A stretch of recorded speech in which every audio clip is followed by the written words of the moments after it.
আচ্ছা, তোমাদের সাথে কি এমন কোনো দিনও হয়েছে যে তুমি একটা লোকেশনে কাজ করতে গেছো এবং সেখান থেকেই তোমার অনেকগুলো কাজের অফার এসছে? আমার সাথে সেদিন এরকম ঘটনা ঘটেছে। তো সেই দিনের পুরো ভ্লগটাই তোমাদের সাথে আজকে শেয়ার করব। তো আমি বৈশাখী বৈদ্য এবং আমি একজন মেকআপ আর্টিস্ট এবং ওই লোকেশনে গিয়ে কাজ করে থাকি। তো আমার সেদিন দুটো আলাদা আলাদা লোকেশনে দুজনের মেকআপের বুকিং ছিল। তো আমি ফার্স্ট ক্লায়েন্টের বাড়ি চলে এসেছিলাম। তো ওনাকে একটু অ্যাডভান্সের ওপরে হেয়ারটা রেখেছিলাম, একটু অ্যাডভান্স করেছিলাম। আর লিপস্টিকটা ওনার ডার্ক চেয়েছিল আর বাদবাকিটা পুরো আমার উপরেই ছেড়েছিল। তো ওর মেকআপটা কেমন হয়েছে অবশ্যই আমাকে জানিও।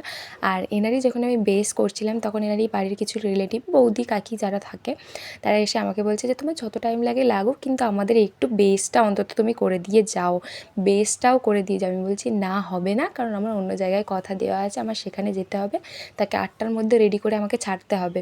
তার জন্য তো আমি কাজটা নিতে পারিনি। তো আমি দিদিকে সাজানোর জন্য বালিগড়ি চলে এসেছিলাম আর ওই দিদির বাড়ি ছিল কুলবেড়ে। তো এই রকম নতুন নতুন ভিডিও দেখতে হলে আমার পেজটাকে অবশ্যই ফলো করে রাখবে। আজকের মতন বাই।